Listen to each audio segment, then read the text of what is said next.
and the horn of my salvation, my stronghold. I call the Lord to the Lord who is worthy of praise, and I am saved from my enemies. Thank you, Lord. Dalangin ko po, Panginoon, you are here po, Panginoon. Kanina pa, Panginoon, Lord God, at dalangin ko, Lord God, na ang bawat isa, Lord, mangusap kayo sa pamagitan ng devotion na ito. Pangunahin niyo ako, Lord God. Kayo po ang mag-take over dito sa devotion na ito po, Panginoon, Lord. Mag-speak kayo po, Panginoon, sa message na ito po, Panginoon, na dadalin niyo po, Panginoon, sa magitan ko. Lord, i-bless niyo po, Panginoon, ang aking bibig, ang aking mga mata. Ang aking sasabihin lahat ay sa inyo lamang po manggagaling. Ito ang aming panalangin. In Jesus' name we pray po, Panginoon. Lord, pati po yung connection ng bawat isa po, Panginoon. Wala pong magiging distraction po, Panginoon. Tuloy-tuloy po yung connection po, Panginoon, sa bawat area kung saan kami naka, nandoon po, Panginoon. Ito ang aming panalangin. In Jesus' name we pray. Amen. Amen.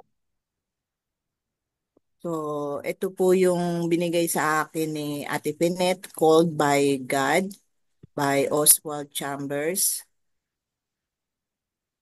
Next slide po. I heard the voice of the Lord saying, whom shall I send, and who will go for us? Then I said, here I am, send me. Kikita po yon sa Isaiah 6:8. God did not direct his call to Isaiah. Isaiah overheard God saying, who will go for us? The call of God is not just for a select few, but for everyone. Whether I hear God's call or not, it depends on the condition of my ears. And exactly what I heard depend upon my spiritual attitude. Many are called, but few are chosen. Nakita po doon sa Matthew 22:14, si Isaiah po ay tinawag ng ating Panginoon. Talagang nag-response po siya sa ating ano. At marami po sa atin, tayo din ay tinawag din ng ating Panginoon. Si Moises, si Abraham, si Peter, itong sa New Testament, si David, si Samuel, talagang nag-response din sila sa ano. Si Nehemiah ay tinawag din ng ating Panginoon. Pero dito sabi po rito, hindi po lahat tumutugon. Many are called but few are chosen. When we hear the God's voice at alam naman natin, naririnig natin ang ating ang ating ang pagtawag ng ating Panginoon, nasa sa atin kung tayo po ay ah, tutugon. At ito po, sabi niya, it depends upon the spiritual attitude natin. Spiritual attitude natin at saka it depend kung ano yung kondisyon ng ating mga ears. Kung talagang kahit na small voice, ganun din ang pag ano, naririnig natin yung pagtawag ng ating Panginoon. So, dun po sa next slide,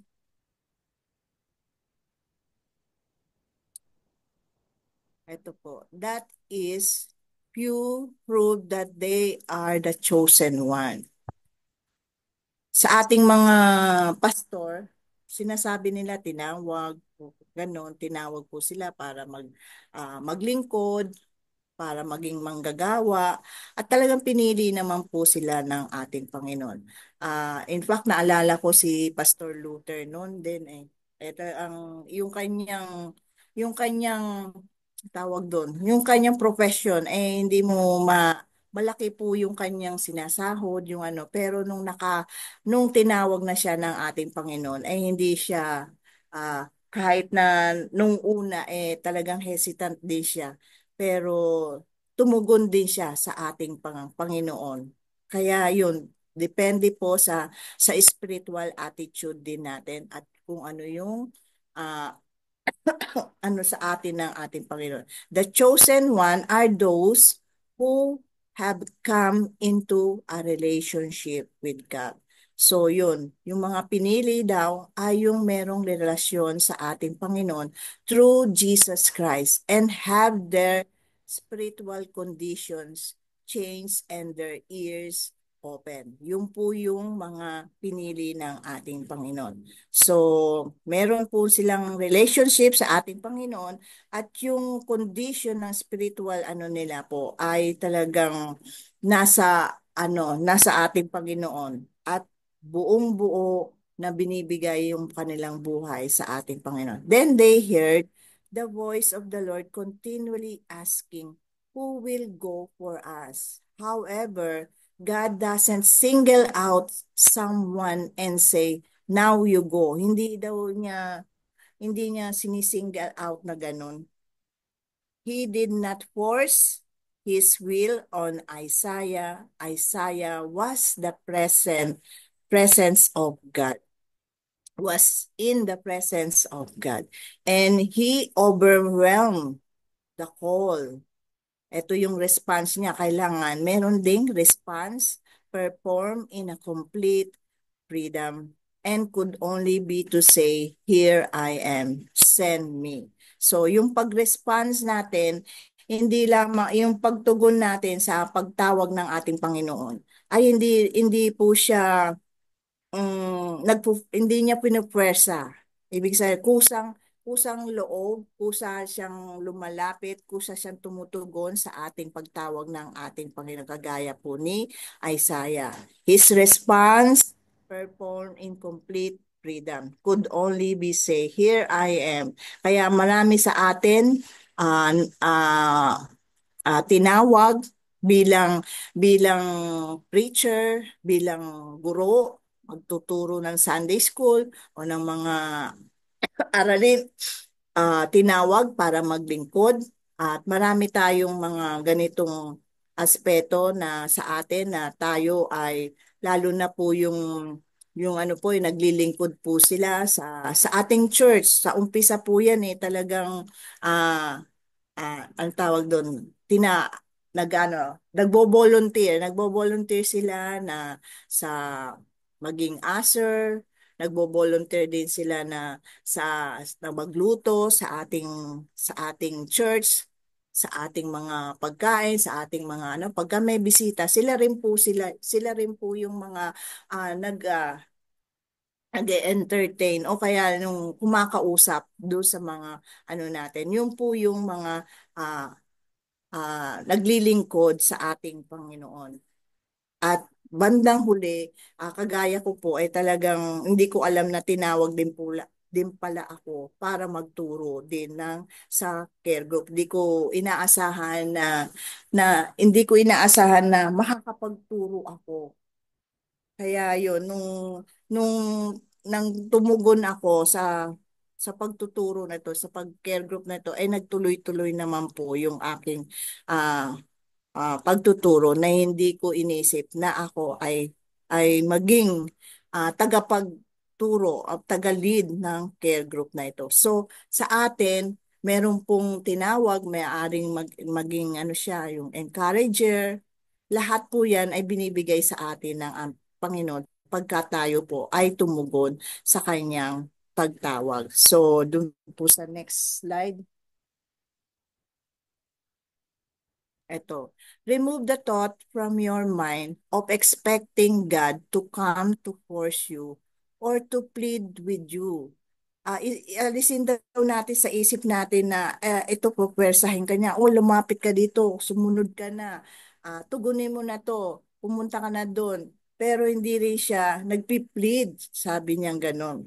When our Lord called His disciple, He did it without irresistible pressured from the outside. Kung maalala nyo yung kwento nila Peter at saka yung mga si Matthew, tsaka yung ano, pagka nakausap niya, talagang nagpo-follow agad sila, no?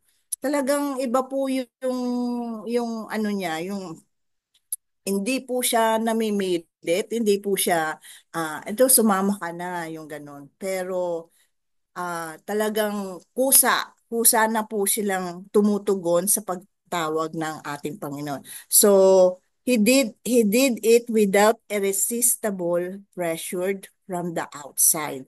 So, maaring tayo ay maaring just narinig natin ang ating pagtawag, may hesitation, hesitant pa tayo. Meron pa tayong mga confirmation, tinitingnan, inaano pa natin, pinagpe-pray pa natin mabuti, o tama ba to? Tinawag ba ako talaga? At para dito ba ako? Meron pa rin confirmation na ano. Kaya yung yung iba, excuse me po, ganun po yung kanilang mind na iniisip nila. The quiet yet passionate insistence of his follow me was spoken to men whose every sense was receptive. Yun, yung pagtugon. Alam niya na itong pagtugon nitong anak kong to, talagang magagamit, maano ko, magiging, ang sabi niya, co-partners, sabi nga ganon, co-partners, co-laborer, co-heir, sabi nga ganon, sa kanyang kingdom. Tayo po ay talagang itong topic na ito, itong devotion na ito ay pinapaalala sa atin muli yung pagtawag sa atin ng ating Panginoon. If we allow the Holy Spirit to bring us face to face with God, we too will hear what Isaiah heard, the voice of the Lord in perfect freedom. We too will say, "Here I am, send me, send me." Next slide po. Yan. Ito po yung wisdom na ni Oswald. When a man's heart is right with the God, with God, the mysterious utterance of the Bible are spirit and life to him. Spiritual truth is discernible only to a pure heart, not to a keen intelligence. It is not a question of profundity of intellect, but the purity of heart, bringing sun unto glory. Ito po yung wisdom galing po kay Oswald. So, yun po. Ah, hindi lamang po sa intellectual, sa karunungan, kung hindi ito nagmumula dapat sa kalinisan, yung purity, kadilisayan ng kanyang puso, kung sino yung tumutugon sa ating pagtawag ng ating Panginoon.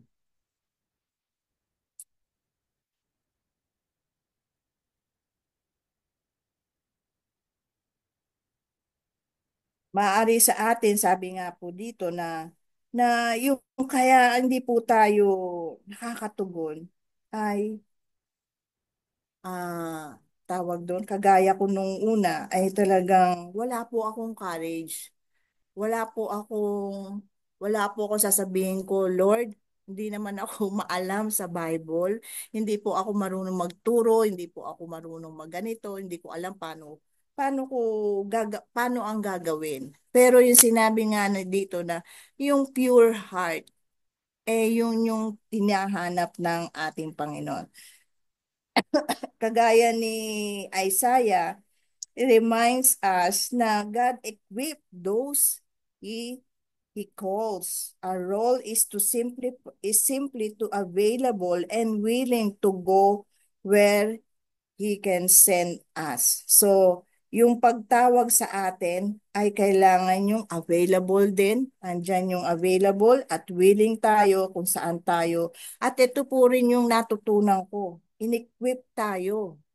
In-equip tayo at minsan nagugulat na lang ako sa pagka nagtuturo, biglang sa pagbabasa, sa pag-aano, biglang meron na lang po siyang ini-input sa sa isip ko, sa mind ko, na talagang talagang ang Diyos ang siyang na nag-aano, ang siyang nangunguna pagka tayo po ay tumugon sa ating ano.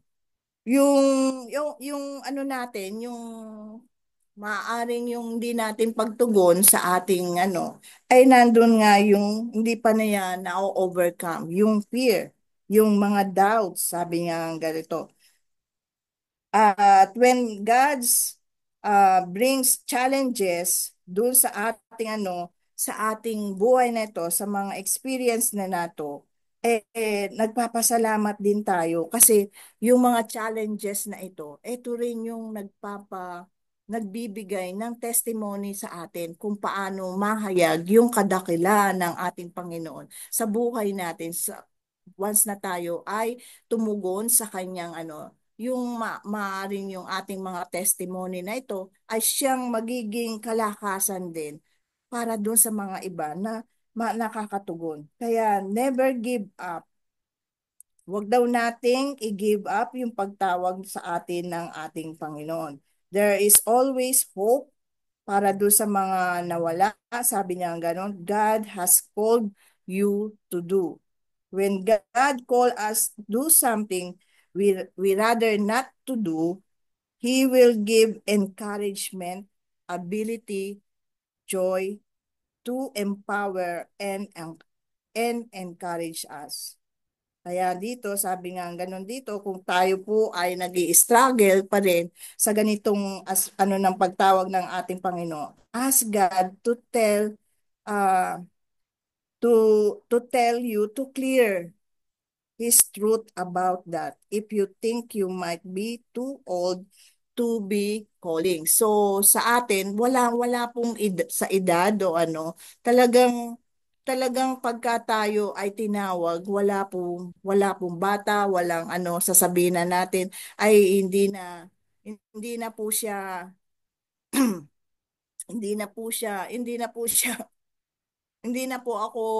po siya pwedeng magturo. Pero ang Panginoon hindi po siya ano namimili kung hindi sino po yung tutugon, sino yung willing, sino yung available sa kanyang pagtawag sa kanya. Tandaan po natin tayo ay tinawag ng ating Panginoon para sa kanyang kingdom to share his love, to share his gospel, to share his ano, at tayo yung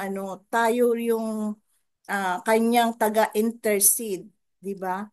Ito po yung malaking malaking ano natin sa ating Panginoon para doon sa mga anak niya na hindi ka makayang nananalangin lalo na po doon sa mga non-believers. So, yun po tinawag din tayo na mag-intercede sa ating mga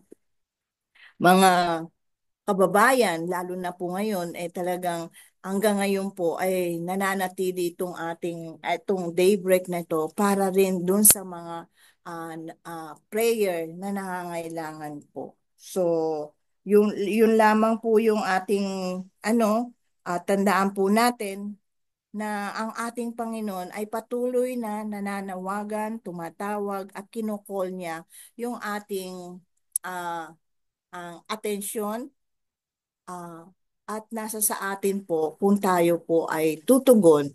Tandaan po natin, ang tinitingnan po ng ating Panginoon ay yung kadalisayan, yung pure heart na ano at yung willingness at available po na tutugon sa kanyang kingdom. And through this, tayo po ay manalangin. Lord, salamat po, Panginoon. Maraming salamat po, Panginoon. Kayo po, Panginoon, Lord God, ang siyang pumili sa amin, tumawag sa amin po, Panginoon, para i-share ang inyong pag-ibig. Tandaan po namin na kami po, Panginoon Lord, ang inyong mga kamay, ang inyong mga paa, ang inyong mga mata po, Panginoon, dito po sa aming kinalalagyan po, Panginoon. To share your love, to share your joy, to spread the joy. At yung mga ano, Lord, yung blessing na ito po, Panginoon Lord, ay maibahagi rin namin po, Panginoon. Maraming salamat po, Panginoon. Ah, Lord, pinili niyo rin kami po, Panginoon, upang kami ay to walk with you, in obedient with you.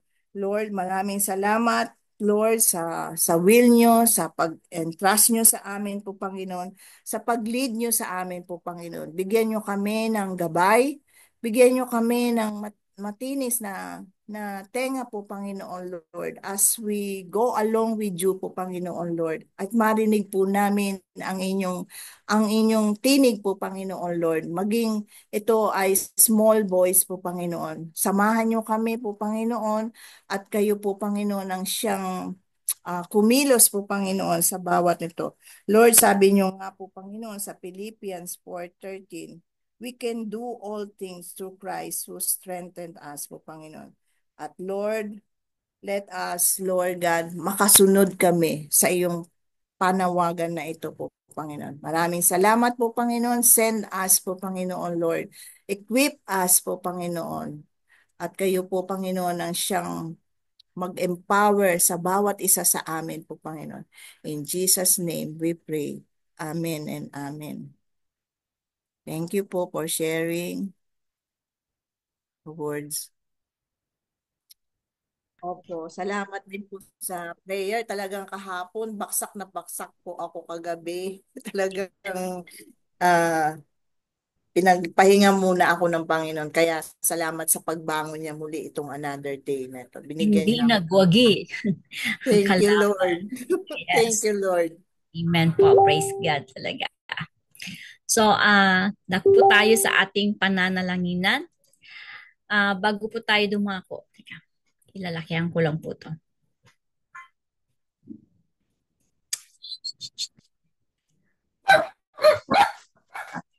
Kaya hindi ako makapag-on.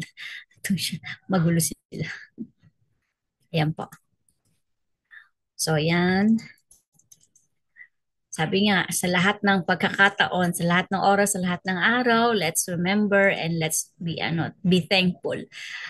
Be small or big, lahat po yung pagpapala na nanggagaling sa Panginoon. Appreciate po natin because God is so, so good. So, sa pagkakataon po ito, siguro, sabi nga, in happy moments, happy naman po tayo. Let us praise God. May mga difficult moments, but still, let us seek God. Quiet moment, yung mga nagmumuni-muni tayo, but then we still have this quiet moment para mas maramdaman natin ang presensya ni Lord and at the same time to worship Him. May mga painful moments tayo, still trust God and hindi naman niya tayo pinababayaan at hindi niya tayo iniiwan. Every moment, let's thank God. So, pwede po ba nating may oras pa naman tayo? Ilan tayo nandito sa po? I-declare natin na I love you, Lord. I praise and thank you because pwede naman po siguro kung sino yung na-bless at kung sino yung feel niya, yung love ni Lord at kung sino yung alam niyang pinagpapala at iniingatan siya ni Lord. Alam ko naman po lahat tayo. Umpisahan ko na po. I love you, Lord. I praise and thank you because kahit wala po akong tulog, nag-first classes na po kami kagabi until 6:30 this morning and now I'm still alive because of God's love and the presence of the Holy Spirit. Amen po. Pastor Dave, pwede po kayong sumunod. I love you, Lord. I praise and thank you, Lord, because of His unstoppable blessings and protection to me and my family. Amen. I love you, Lord. I praise and thank you because you have saved me when I was in a deep, deep, very difficult situation. Thank you, Lord, and I love you, Lord. Amen.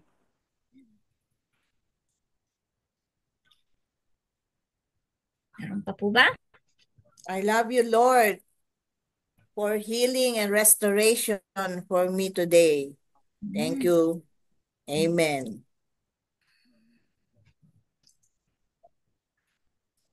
Meron pa po ba? If wala na po, alam niyo po ba ang nararamdaman? Parang ang sarap na na-imagine natin kung ano yung nararamdaman ni Lord pag sinasabi natin, Lord, I love you. Yan po yung gusto niya marinig sa atin kung paano natin siya i-glorify. So, blessed be the name of the Lord. So let us come po for ito po. Pwede po bang sabay-sabay po tayo? Yung able pong mag-unmute and let us say this Thanksgiving prayer from Psalm 100. Shout with Shout joy with joy to the Joy Lord, to the all Lord, the all the earth. earth, Worship the Lord Lord with with gladness. gladness. before Come Come before before Him, him, singing with singing with joy. joy. Acknowledge that the Acknowledge Lord the is Lord is God. God. He He made made us, us, and we and are we are His. His. we We are are We His are His people, people, the sheep sheep of of His His pasture. pastures. enter his Enter His gates with With thanksgiving. thanksgiving, Go go into His into His courts with courts with praise. praise. Give Give thanks to thanks To to Him Him Him and and praise and His praise His praise name. name. for the For The the Lord Lord Lord is is good. good. His His faith unfailing unfailing love love continues continues forever, forever, and His and His faithfulness faithfulness continues continues to to each every generation. generation. generation. Amen. praise God. So, dako na po tayo sa ating prayer blast. To start with the prayer for sickness and the healing. Sabi po sa 1 Peter, di ba? 2:24, He Himself bore our sins in His body on the cross so that we might die to sins and live for righteousness. By His wounds we have been healed. Ganon din po sa Isaiah 40:29, He gives strength to the weary and increases the power of the weak. And in Psalm 147:3, He heals the brokenhearted and binds up their wounds. There is always promises from His word. Buhay po ang kanyang mga salita. At alam natin buhay din si Lord na kumikilos sa ating buhay, sa ating puso, at lalo na po sa mga ilalapit natin sa Kanya. So, pagkatapos po natin banggitin ang panalangin ito, can I ask Pastor Dave to lead us healing, to close us prayer for healing and sickness. At sa lahat po ng mga aspeto ng buhay na kailangan ng prayer at ng healing restoration. Sige po. Lord, I ask for complete restoration and wholeness of your children. May your healing power flow through them, bringing relief from pain, restoration restoration of health, sense sense of of well-being. may your May your Holy Spirit Holy Spirit shine upon them, bringing bringing forth forth miracles, blessings. blessings in their life. Amen. Amen. Lord, we continue to declare and believe that you are our miracle working God. And one of your miracles is miraculous healing, restoration, recovery, and provision, especially those who are sick, especially those who have various diseases. We believe, Lord God, that there is no sickness that you cannot heal, for your power is greater than all kinds of diseases. Your peace can overcome sadness, pain. We claim your victory over difficulties, hardships, and suffering.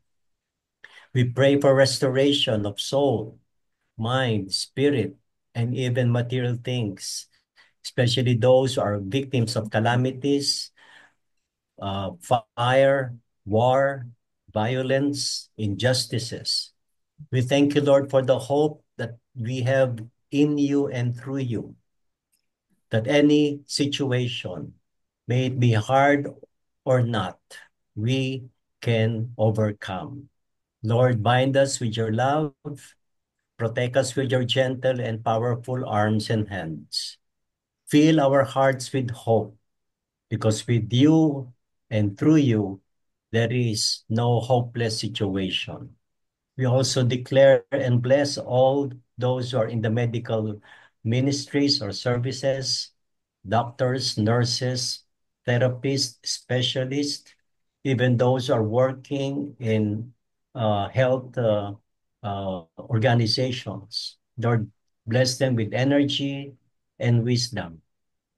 We also pray and lift up to you our loved ones, especially those who are taking care, those who are in sick bed. Bless them, O God, with endurance, perseverance, love, and caring heart. For this is our prayer in the matchless name of Jesus Christ, our Lord and Healer. Amen. Amen. Amen. Thank you, Pastor Dave. Ay, sa Friday pala ito. Dali pa. So, today po is Tuesday, ang 7th pillar of society, the mountain for prayer for the nation and government. Tuloy-tuloy pa rin po ang problema sa Israel, Palestine, mga conflict countries. Sa Gaza-Israel conflict, Israel-Hamas war, Israel-Lebanese conflict. Sa Middle East po, Hezbollah-Israel conflict, Israel invasion of Lebanon, Iran-Israel conflict, sa Middle Eastern crisis, ang dami-dami pa po. At sa atin po, sa Philippines, sa China, andun sila Pastor at si Brother Virgil, na nararanasan po nila at nararamdaman din ang kaguluhan, mga problema ang hinakaharap ng Pilipinas. Hanggang ngayon, meron pa rin pong binabaha, meron pa rin pong mga walang bahay, meron pong mga nasusunugan, merong mga bata na nadadamay, nakakaawa po at ang tanging nating magagawa is to reach them through prayers. And also sa LA po, hanggang ngayon, meron pa rin mga after effect yung mga nabiktima doon. Tuloy nakikita natin yung kung paano kumilos din si Lord sa mga buhay ng mga tao na alam niyang kailangan niyang yung mga tao na nandoon, kung paano niya iniligtas, kung paano niya inilagay sa lugar na alam niyang hindi magagapi ng hindi magagalaw ng mga kalaban. But then si Lord pa rin na nakakaalam kung ano yung plano niya. But ang kailangan pa rin is pagdasal po natin sila. So sabi sa Proverbs 11:14, for lack of guidance, a nation falls. But victory is won through many advices. So, Kuya Virgil, pwede po bang paki-lead nyo na lang kami dito sa prayer na to? We will say our prayer in silence with you po. Thank you.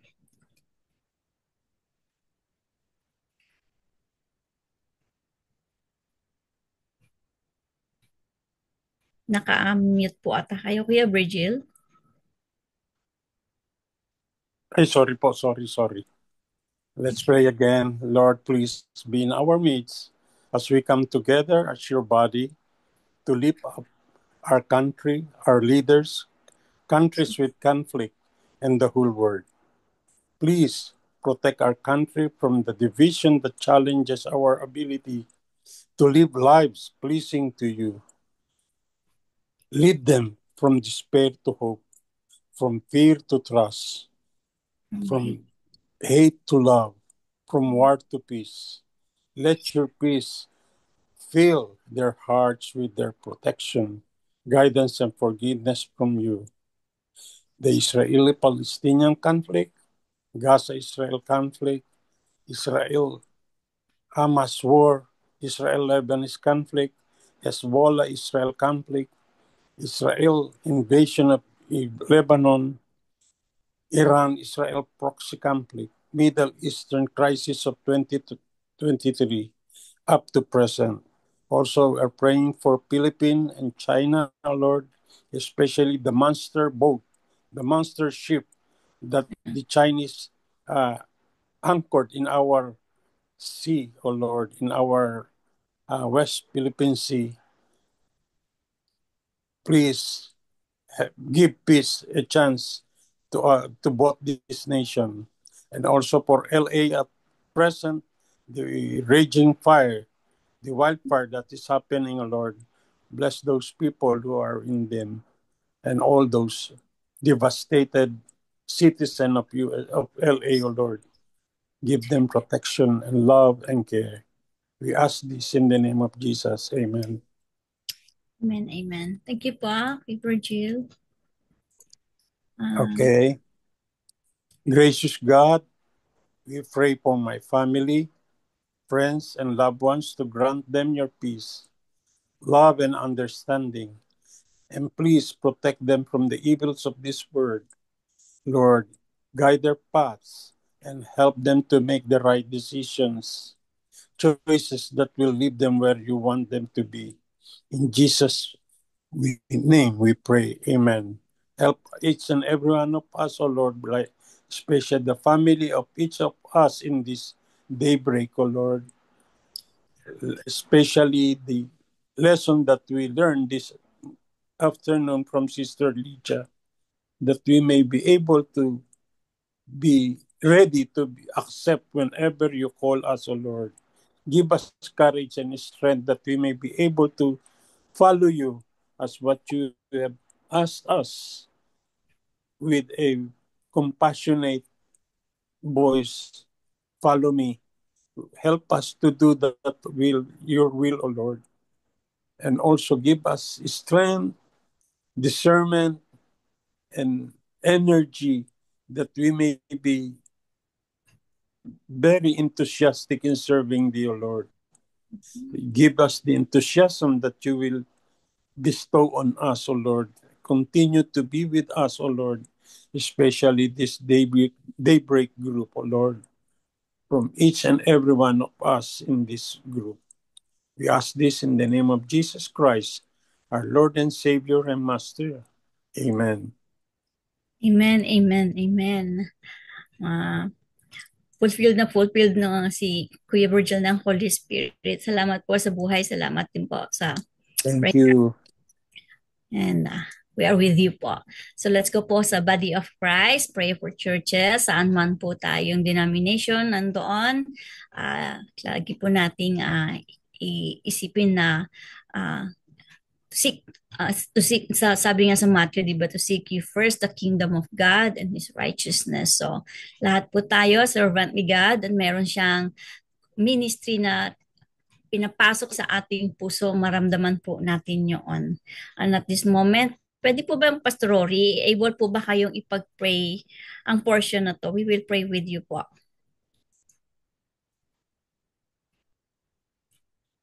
Nandito po ba si Pastor Rory?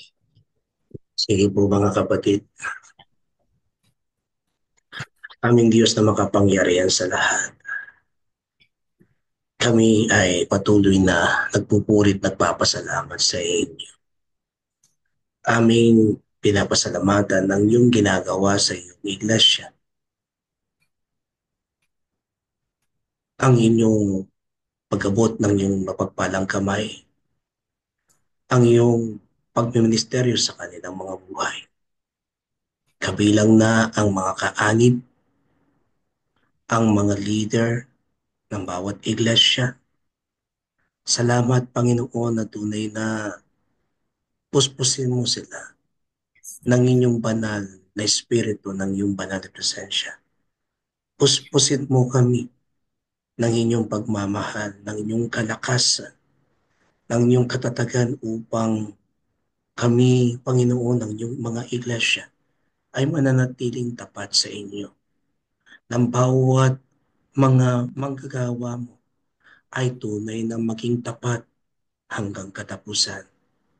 Ng bawat mga leader mo, O Diyos, mga pastors, mga deaconess, mga lay leaders, bawat mga namumuno, ay tunay na mahubog sila patungkol sa ministeryo na iyong ipinagkaloob. Na tunay na Panginoon na hindi mawawala ang unang pagmamahal na kanilang naranasan, na aming naranasan. Sapagkat ikaw ang unang nagmahal sa amin. Ibinigay mo nga ang iyong sarili upang ang pagmamahal na ito ay tunay na aming madamat maranasan hanggang sa huli-hulihan, hanggang sa kamatayan, hanggang sa iyong muling pagkabuhay. Kahit na ikaw, O Diyos, ay nasa langit, yung laging habilin mo, Panginoon, ng iyong pagmamahal, ng iyong paghayo para sa amin, upang may pahayagan yung banal at buhay na salita saan man sa mundo. Salamat na tunay nga, Panginoon, na ang bawat inyong iglesia, ng bawat inyong manggagawa ay magiging tapat sa iyo.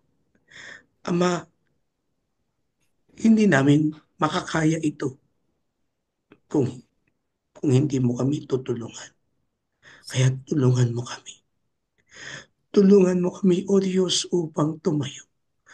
Tulungan mo kami, Panginoon, upang maibuka namin ang aming mga labi at tunay na may pahayag ang ganap na totoo at patotoo na naaming naranasan ng dakilang pagmamahal.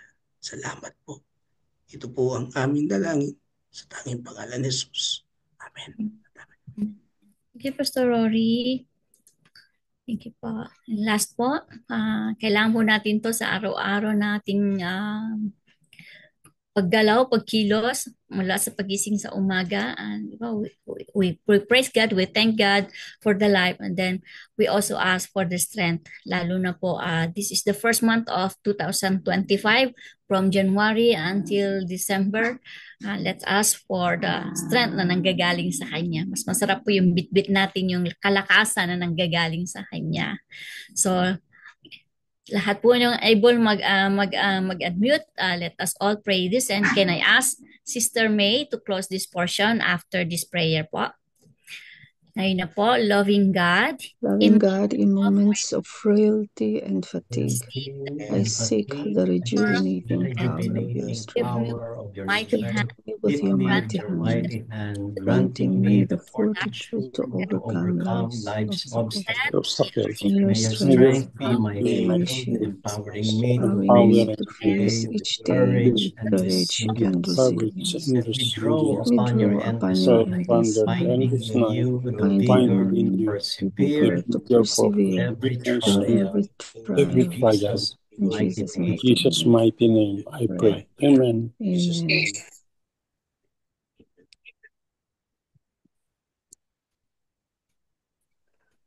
Yes. Hallelujah. Let us pray po. Our Heavenly Father, Lord Jesus, the Holy Spirit, Lord, we thank you, Lord, for today once again, Panginoon, na patuloy po, Panginoon, kami po inyong binabangon, Panginoon, upang muli magkaroon ng panibagong buhay, Panginoon. Salamat po sa kalakasan, Panginoon, na patuloy niyo pong ipinagkaloob niyo po sa amin. Tunay nga po, Panginoon, na kayo po ang aming refuge and strength, Panginoon, sa lahat ng aming mga kinakaharap sa buhay, Panginoon. Minsan kami po ay humaharap sa mga suliranin, Panginoon, sa mga trials, Panginoon. But we thank you, O God, because you are our strength, Panginoon, at patuloy niyo po kaming binibigyan ng kalakasan sa pamamagitan po ng iyong mga salita sa iyong banal na espiritu na lagi pong nagbibigay sa amin ng courage and strength, O God. Salamat po, Panginoon, nawa sa lahat, Panginoon, kung sino man sa amin, Panginoon, na nakakaranas, Panginoon, ng emotional battle, Panginoon, mentally battle, Panginoon. I ask with your name, Jesus, na patuloy po, Panginoon, kayo po ang nagbigay ng comfort sa kanila at ganun din po kalakasan, Panginoon. Lord, kung wala po kayo sa buhay namin, Panginoon, kung wala po ang iyong banal na espiritu sa aming buhay na dadaloy sa aming katawan, Panginoon, ay wala po kaming lakas na mamuhay sa mundong ito, Panginoon. Lalo, Panginoon, side by side, Panginoon, yung discouragement, yung problema, Panginoon, yung pangyayari, Panginoon, sa mundo, Panginoon. Kung wala po kayo, Panginoon, kami po ay babagsak, O God. Kaya Lord, patuloy niyo po kami buhusan ng iyong pagpapala, kalakasan, Panginoon.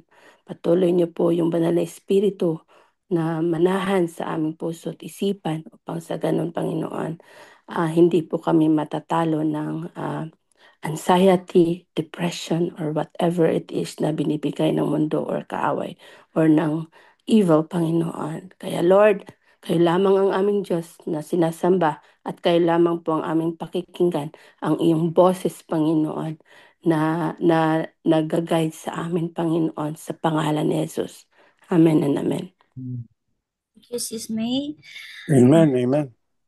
Let me close this with, let me ask for the seal, to seal it. Lord, our dear Father in heaven, our good Father, our healer, our Redeemer, our loving Father, we thank you, Panginoon. We thank you for loving us. We thank you for healing us. We thank you for hearing our prayers.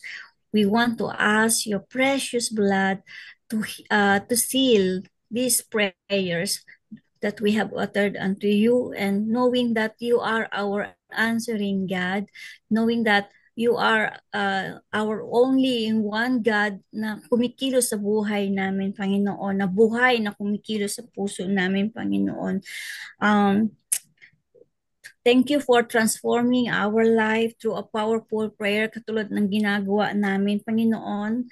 And please guard our hearts and fill us with your love, fill us with your spirit, clothe us in humility, make us a servant na yung gusto ninyong mangyari, Panginoon. Guard our tongue and give us the wisdom and discernment, a grateful spirit, so that we can walk by faith, not by sight. This I pray in the mighty name of Jesus. Amen. Amen. Amen. Amen. Amen. Amen. O baka meron siyang, Amen. sino po yung sa closing prayer? Ate Penat. Amen. Amen. Sino po? Okay po, before we close in prayer, at siguro po hilingan natin si Pastor David to lead us po sa Thanksgiving prayer and the benediction po mamaya. So, meron po ba tayong birthday celebrant or wedding anniversary na gusto po nating ipagpasalamat sa ating Panginoon, so we can pray and we can bless you po with our prayer declarations? Meron po ba? January 14? Wala po yata. Okay. Okay, so sige po, hilingan po natin si Pastor Dave na i-lead tayo sa ating closing prayer and benediction na rin po. Thank you po. Lord, we thank you for this time of prayer, fellowship, sharing, and the word. Like the prophet Isaiah, he responded to you by faith, not in the profundity of his intellect, but the purity of his heart. May we all respond to you, Lord God, in the same way, in order for us to give you glory and praise in Jesus' name. Now the Lord who loves you unconditionally bless and keep you. The face of the Lord who heals all your sickness shine upon you and be gracious to you. The light of the radiance of the Lord who restores your life be lifted upon you and give you peace, protection, provision, now and always. In the name of the Father, the Son, and the Holy Spirit. Amen. We And receive. amen. Amen. Amen. Shalom. Amen. Thank Thank you, you. Sister Thank Lydia. you po.